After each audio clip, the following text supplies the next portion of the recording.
Whoa! This is way too many books!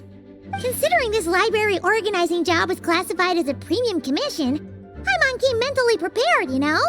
But seeing it in person is something else. Why, if it isn't Cutie and Paimon? What brings you back to Mondstadt? Let me guess. You missed me so much you just had to come visit. Is that it? Found you! We were starting to think you weren't clocking in today. Well, I wasn't planning to. But then, Catherine mentioned someone had finally accepted an important commission for the library. So I came to check on things. Might you both be here for that very commission by any chance? Ah, music to my ears. Now, as you can see, a certain anonymous benefactor has donated a large amount of books to us. Imagine my surprise when a glance down the book list revealed that each one would be an entirely new addition to our collection. There are books of all different kinds, including quite a few that are banned. Troublesome, I know. So this wasn't an odd job I could trust to just anyone. And sorting them myself? My, what a headache that would be. It would take ages. All that to say, I'm very relieved to see you here. I would treat you to some tea, of course, but looking at the state of this place, perhaps another time, yes? Don't worry, just leave the commission to us. You're as sweet as ever, Paimon. Well then, good luck in here. I'll leave you to it.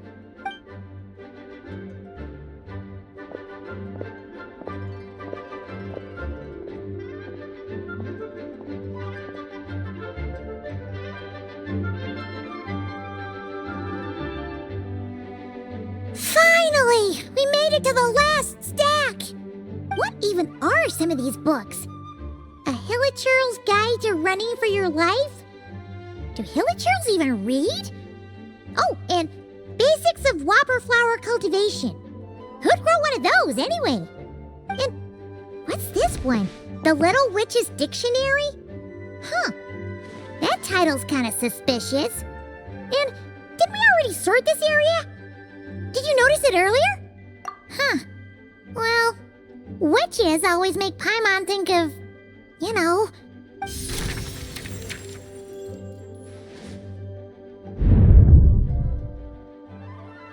Yoo-hoo! Looking for me? Alice? How did you get in here? You must not have noticed, Paimon. I wasn't the one who barged in at all. When you opened that dictionary, you entered a mage's domain. What? Ugh! Paimon knew that book had issues. Have you ever read the storybook The Little Witch and the Undying Fire by any chance? No matter. At least in name, this book was written as a dictionary for the other one. The actual contents of the two aren't related at all, though. That explanation makes things even more confusing. Oh dear. Where should I begin? You know the promise the Hexen Circle made to Varka at the Tripartite Conference, yes? Namely, that in Mondstadt's greatest time of need, the mages would return and lend their aid to the nation? Well, waiting around for danger to descend upon the land isn't exactly our style. Rather than a scenario where we jump in and save the day out of nowhere, it makes more sense to lay the groundwork over time. That's how M put it. Besides, who knows when such a crisis could occur? It could be in the next life, or even tomorrow. Preparation is crucial. So, I gathered the mages together to write this dictionary. Of course, it had to be under the guise of being related to that storybook. Otherwise, I would never have been able to get them in one place. Well, we looked into Barbie's scryglass and came up with a series of tasks tailor-made for the people of Mondstadt. They're all in this dictionary. Striving toward a common goal, overcoming obstacles alongside trusted companions, becoming better versions of ourselves. That is the best defense against what dangers could lie ahead. Oh, you make it sound like something bad is actually about to happen. Now, I never said that. But still, we are talking about trusted companions here, Paimon. And when we speak of a person who could be considered a friend to all in Mondstadt, I'm afraid the pool of options consists of but one. Wait, The huge book donation? That was just an excuse to get us here, wasn't it? We had to spend ages sorting through them, you know. Oh dear, I never could have imagined you would need to go to such trouble. Uh-huh. Sure you didn't. Well, this is an important book. I couldn't just bring it into Teyvat without taking any precautions. Much better to hide it in plain sight, you see. That's why I donated all those other books to the library. Besides, it's not like this is a bad thing. Just think of it as an excuse to reunite with old friends. And as a favor to your dear Aunt Alice.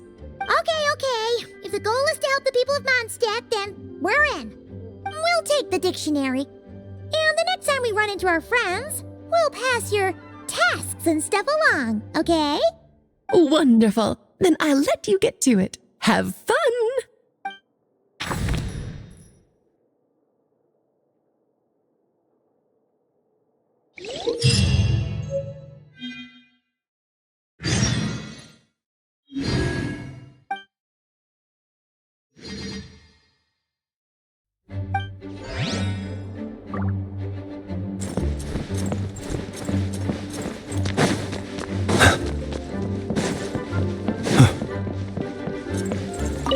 Oh, you finished sorting already? That went much faster than I expected. Now then, what would you like in return, cutie? You freed up my whole afternoon helping me with that. How about we spend it together? Oh, that's all? Well, don't worry. I won't forget. Ah, so you noticed too. Such strange names, and even stranger contents. Not to mention, this is the largest library in northern Teyvat, and I didn't recognize a single title on the list. I just don't see how that's possible. Unless... Actually, we just ran into... Trouble, I presume? I think I'll steer clear if it's all the same to you. Besides, if a book exists in this world, then there's a place for them in this library. Better for them to remain here than end up in the hands of someone more suspect. Anyway, here's your payment. Thanks again for all the help.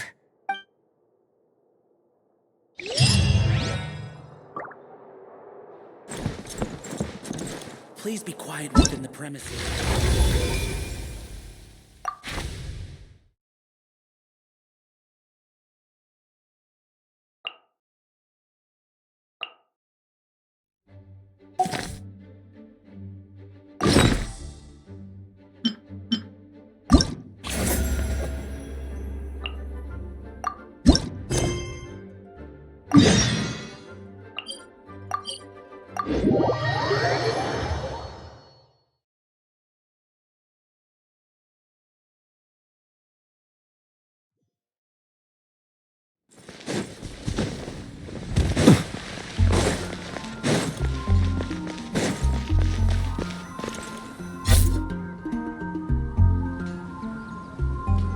Ad Astra Abyssosk. Greetings, traveler. Hey there, Catherine! Oh, and Oz and Fischl are here too! What a coincidence! All things in this universe must plunge into darkness. 'Tis only natural that those who seek light should cross paths in the realm of dawn. Mein Fräulein means to say she's happy to see you both. And I feel the same. It's been quite a while, Traveler and Paimon. You're here just in time. Yai Publishing House has a commission for you, traveler. An editor is here to discuss the details in person. Much of the information was kept from the guild for business reasons. All we know is that it has something to do with the author of the Legend of the Shattered Halberd. What? Surely you don't mean... Wait, is this author really that important? What if we weren't here? Or if we decided not to take the commission? The editor would just be wasting their time. In that case, it'd be a free trip to Mondstadt where one needs only pass some information along. That's an opportunity most would fight over. In any case, if the commission is of interest to you, the editor is waiting at the Good Hunter. Just look for the man dressed in Inazuman clothing. Hold on! Halt thy steps, good traveler. Fate cast you upon the tides of the world. but not for you to stand alone in the face of its desolation. Nay, you step forth onto the path of the Immernachtreich. What mein Fräulein means to say is, she would like to go with you. Wow, you seem really jazzed about this commission, Fischl. Do you have some kind of insider information? Well, let's head to the Good Hunter to meet with this editor then.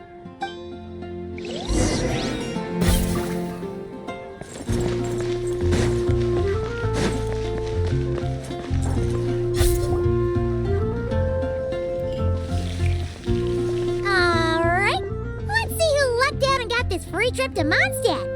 Wait, you're Genu's editor Onodera. Traveler, thank you for all you've done for us in the past. I come here today with a commission from Lady Yai, with which I'd like your help, should you be willing. Oh, and might I ask who this person dressed like Princess Fischl is? You have the pleasure of speaking to our eminent person, Fischl, Prinzessin de Vertelang. Mein Fräulein means to say that her name is Fischl, and that she is most pleased to meet you. Yep, this is Fischl. She's a reliable adventurer, and she's here to help. Yeah, I, kinda got that the first time. Since thou hast learned my name, understand this. To speak it is to be absolved. Praise it, therefore, and thou shalt earn thine salvation. Mein Fräulein means to say, she... Ah, I see. I completely concur, my lady. Remembering names is simply basic etiquette. And if you might lend me succor in solving this problem, I shall indeed praise your names to the heavens above. As many times as necessary, in fact. You understood Fischl language before Oz could even finish translating. Well, let's get down to brass tacks then. Now, have you heard of the author Mr. Nine? He's famous for writing the legend of the Shattered Halberd. Flowers. What was that, mein Fräulein? Flowers for Princess Fischl. That's what Mr. Nine is actually famous for. Mein Fräulein means to say, even should the creator be cold and unmoving, the Prinzessin and her Immernachtreich's resplendence might yet compel them to weep. Well, sure. The author of Flowers for Princess Fischl, Mr. Nine. He sent a letter from Nodcry asking for help, and he seems to be in bad shape. So ask the Adventurers Guild or a local mercenary to find him. Seems pretty simple to Paimon. Where it's so simple. But here's the problem. We don't know anything about Mr. Nine. What he looks like, how old he is, where he's from. He's only ever communicated with us via letter, from addresses all over Teyvat. And he's never showed up to our annual meeting or events. Not once. So, what are we supposed to do? Well, we'll need to investigate Mr. Nine's identity, that's for sure. We did a bit of digging ourselves, and we realized that ever since completing the Shattered Halberd series, Mr. Nine's handwriting began to change. His initial editor has decided to retire to focus on his own writing. And he didn't have much to add either. Whatever hath once existed in this world is enshrined in the memory of the Prinzessin de Vertelang, to endure unchanging in her Immernachtreich. For from the sacred primordial words flow the wellspring of all cause and consequence. Mein Fräulein means to say that... Yes, we had the same idea. So, we tracked down the original manuscript of the Legend of the Shattered Halberd. Oh, man. Genu's gonna be so mad he missed out on this. Wait, you didn't need Oz to translate this time either, Onodera. Osvaldo Hafnavines, hast thou perceived something? No such Henry exists, mein Fräulein. I sense a faint, elusive resonance. Something akin to the magnetic field, gravitational force, and threads of cause and effect that surround you, mein Fräulein.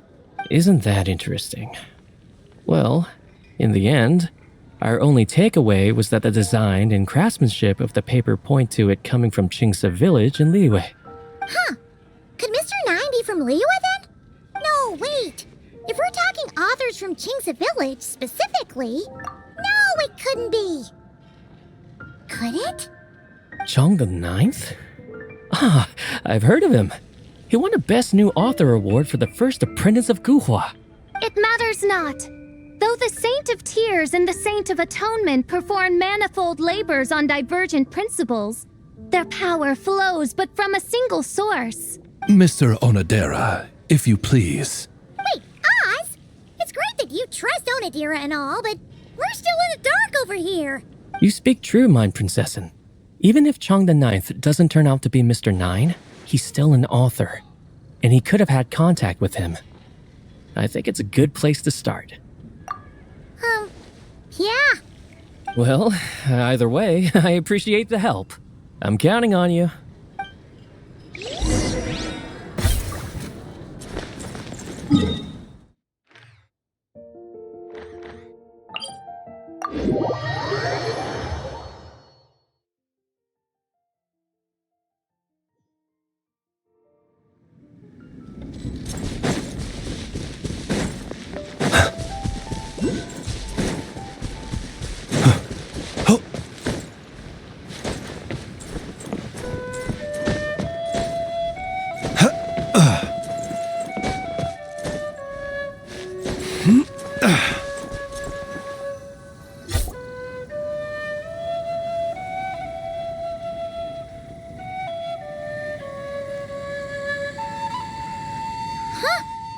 Chong the Ninth isn't home.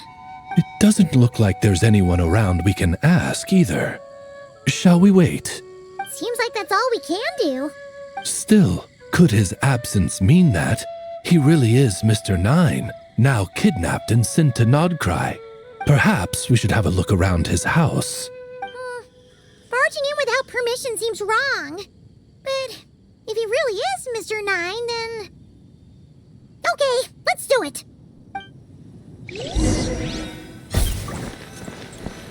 Nope, nothing useful.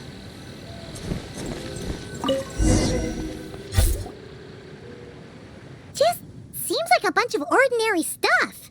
Nay, I, the Princessin, have beheld the mystery of the universe enshrined in these specks of dust.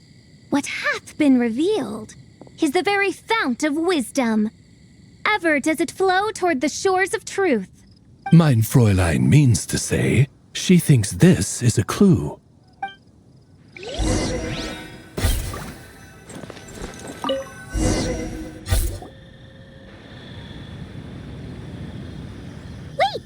it looks like the soil's been overturned.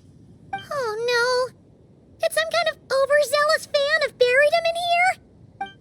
Maybe we should call him Millilith. What do you think, Traveler? It's all right, Paimon. Mr. Nine's most zealous fan happens to be right here. And since Mein Fräulein would never do anyone harm, I'm certain the same is true of his other less avid supporters. What is the meaning of this? I'm calling the Millilith. Chong the Ninth, you're not dead! Or kidnapped! What are you even talking about? Oh, wait a second. You're the ones who came here with that young lad from the Guhua clan. Yes, I remember. I'm guessing this is a misunderstanding then. The question still stands, though. What are you doing digging around my house? Oh, well, actually, we just wanted to know if you've ever written under the pen name Mr. Nine. What? Not even a whole bucket of hallucinogenic mushrooms could make me that delusional.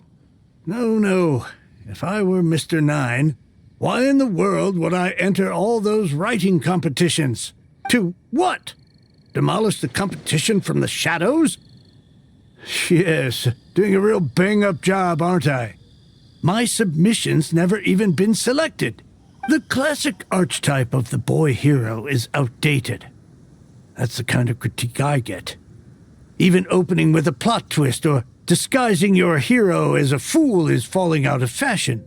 Modern readers are drawn to the boundless imagination and innovative world-building character of Mr. Nine's works. Good point. Besides, if I were Mr. Nine, I would have come clean the minute First Apprentice of Guhua won that award. What? That old beggarly Chong the Ninth is Mr. Nine? No, there must be some mistake. What a sight that would have been. Yeah, and when we were here with Shinjo that one time, you talked up the legend of the Shattered Halberd a lot.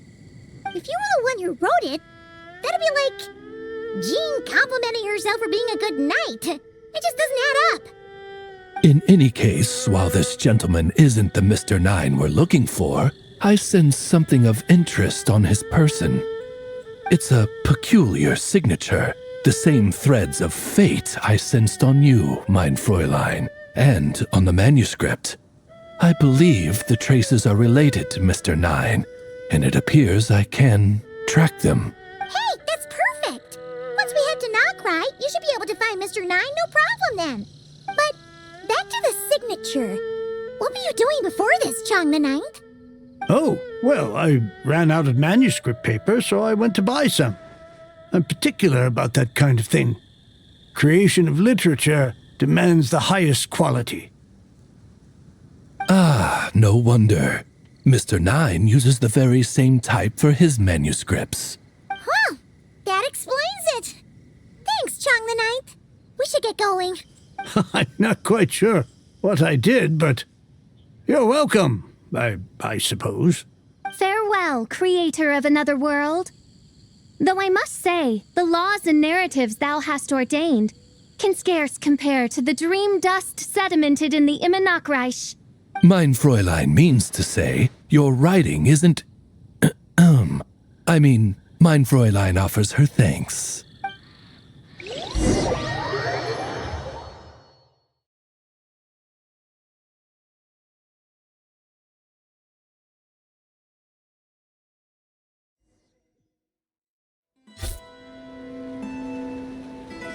It should be up ahead. Wait, did something attack that Sealy? Something doesn't seem right here. And it bears the same signature I sensed before. Then it would seem fate has dictated our path for us.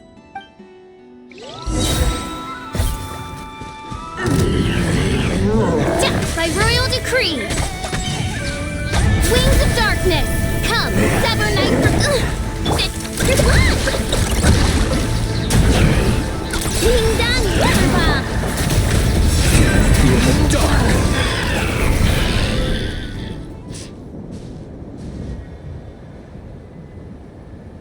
Huh. Looks like the Sealy is showing us the way. Let's follow.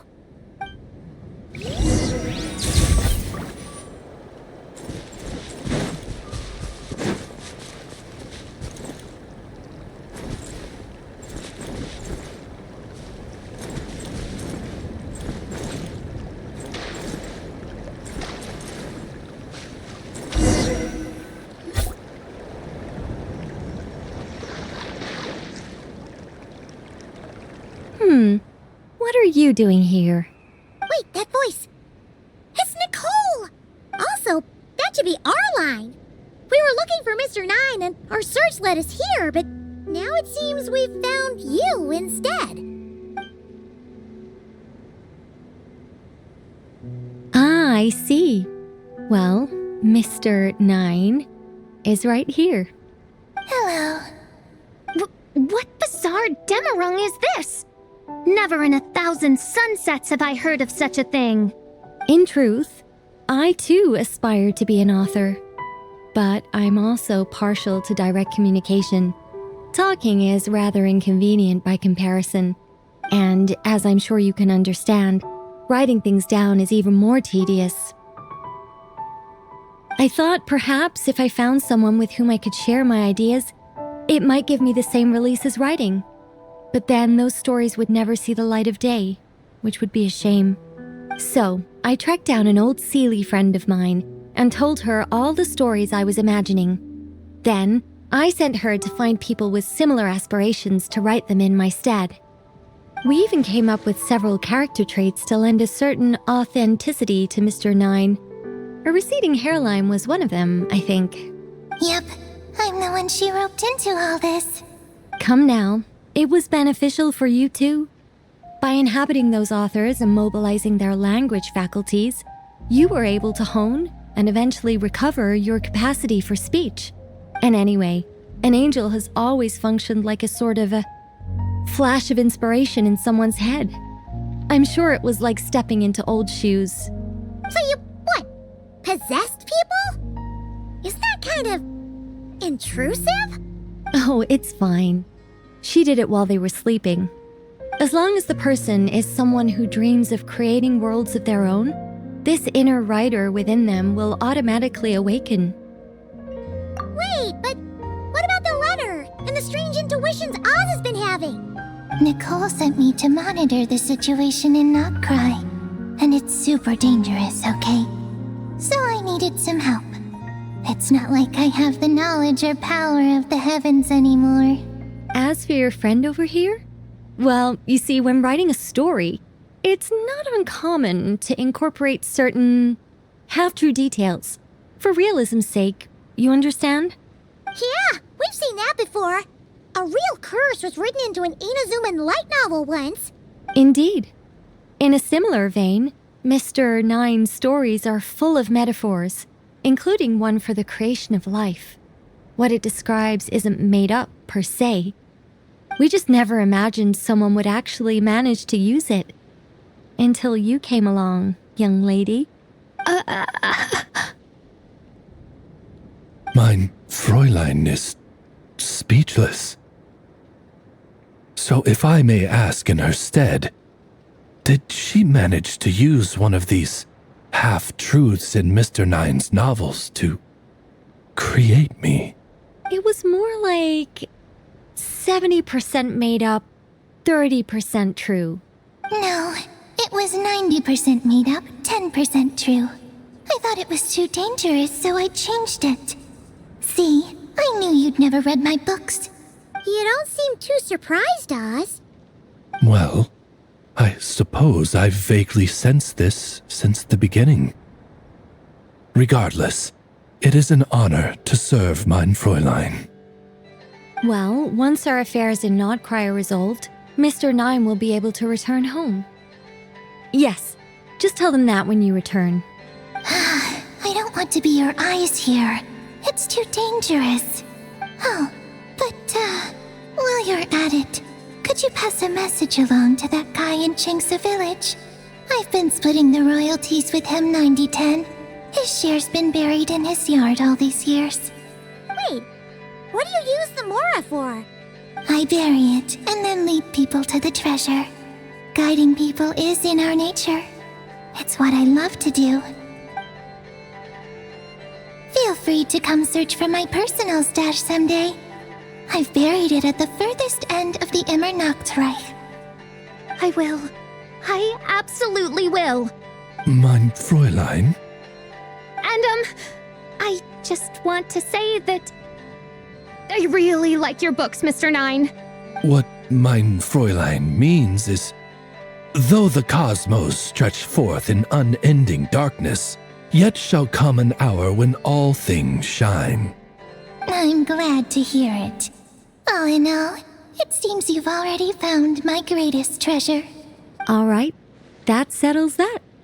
Now, I need to have a quick argument with Mr. Nine about who really deserves to be considered first author. Absolutely not.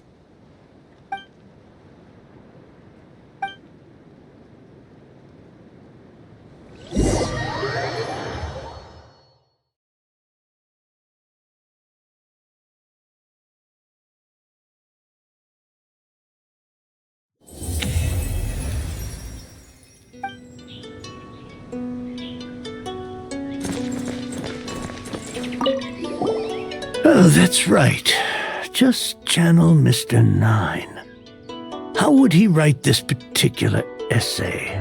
Hey, Chang the Ninth! We have something for you! Oh? What is... What? Where did all this Mora come from? About that. So, the thing is... Right. Mr. Nine really admires your work, so he decided to fund your writing career. Wait, what? So, channeling Mr. Nine actually worked. I can't believe it.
Given previous results, I should make a few adjustments to the experiment and ensure that the materials and equipment are all in order.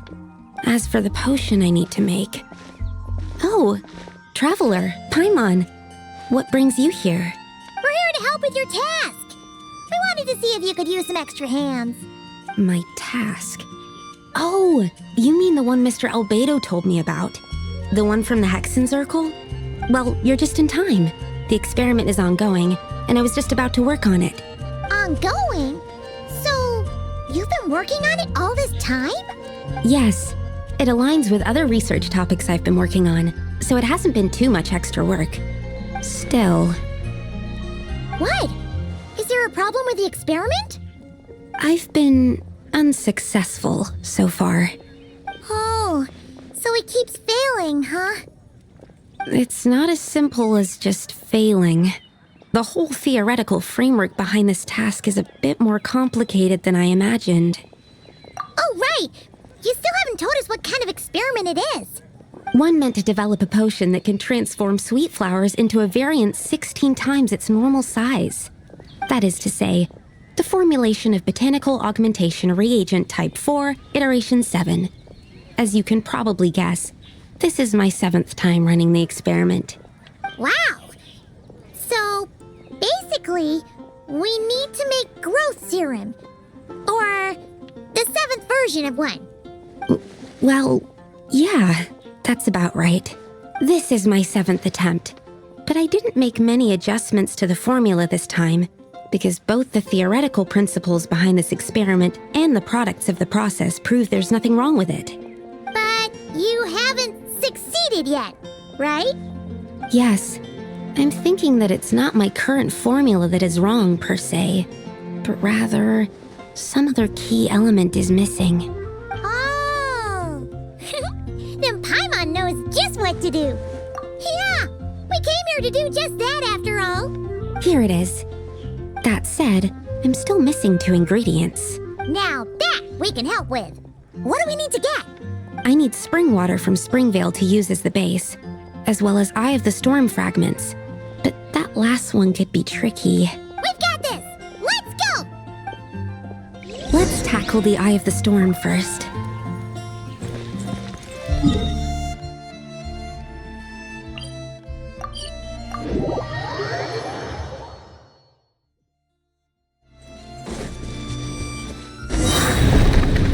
Swirl, Mark 2!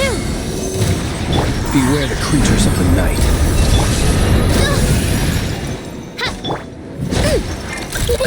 Go Claw! Lash attack! Close your eyes. Be silent. Oz, reveal vice! Stand clear! Absorption test!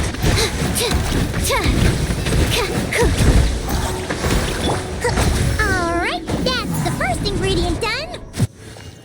Wow, you two...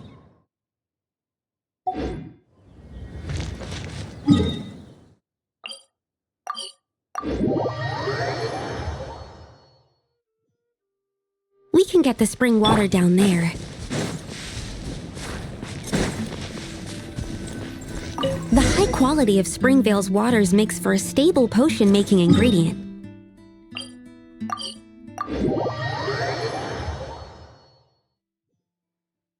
That's all we needed, right? All right, the ingredients are ready and the cauldron is just over there, so we should be good to go. But, Is something wrong? No. It's just... Do you mind if I watch from the side? Just for the purposes of accurate recording, I mean.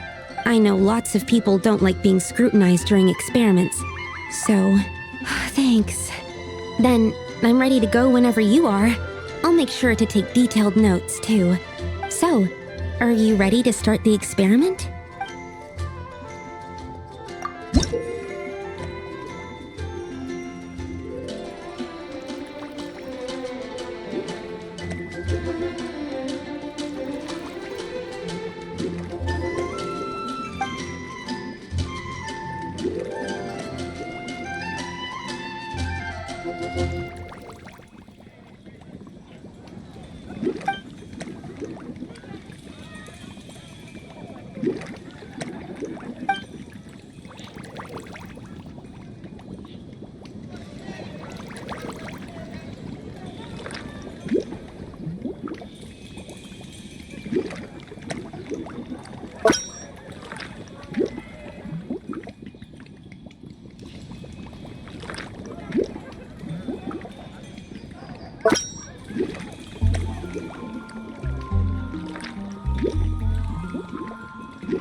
That's it.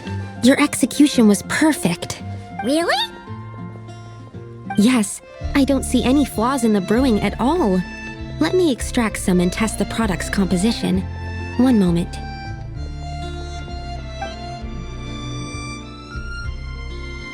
Yes, like I said, flawless execution. The potion is perfect. It's exactly what I was expecting. So? Was the 7th time the charm? Upon examination, it seems identical to the previous 6 iterations. Oh! Wouldn't that make the results identical? Not necessarily. Experimental outcomes can differ even with similar variables all around. You never know what the result will be. That's what makes experiments valuable in the first place. Come, let's test this thing out. I planted some sweet flowers beforehand which we can use. We just need to douse them with the potion and see what happens. Yes, let's head back.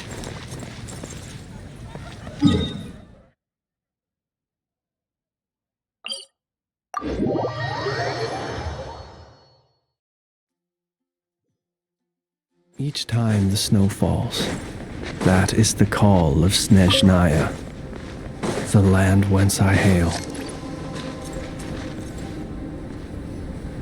All right, we poured the growth serum on the flowers. Is that all we need to do? Yep. The flowers need to fully absorb the potion, so it might take some time before we see a reaction. What happens then? The flowers will grow in size while maintaining their original appearance. But then, when they reach 12 to 14 times their normal size, this will prove more than they can bear. As if some upper limit has been reached, they will wither and rot, assuming unnatural forms until nothing is left of them but liquid. Wait, what? So there's a problem with the growth serum then? No, I've adjusted the formula time and again, resolving all kinds of issues that arise when inducing small plants to grow larger. Issues like ensuring that the leaves don't get too large, strengthening root diameter and load-bearing capacity, calculating how the increase in surface area might affect sunlight exposure and nutrition. So, why isn't it working then? Because the flowers cannot transcend. As above, so below, is one of alchemy's guiding principles. Alchemy seeks mastery over matter, but this world has its limits. It's like a specification etched into the law that governs all things. Part of the purpose of doing multiple experiments is to determine if this specification is stable. Exactly. It proves that the limit continues to exist. Okay, this is all a bit over Paimon's head, but basically, you needed the experiment to fail to prove that the limits and borders in this world are stable? Oh, what a weird experiment. Huh? Looks like one of the flowers is reacting. Wait a second! That's not a sweet flower at all! Careful! It's a whopper flower. It must have absorbed some of the potion. Wait, but that's happened before, and it's never gotten this big either. Can this mean... We can talk about this later! Let's get rid of it first!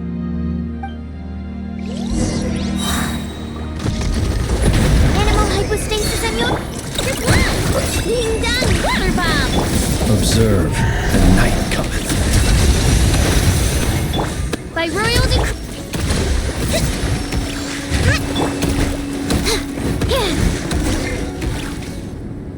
Phew, we did it!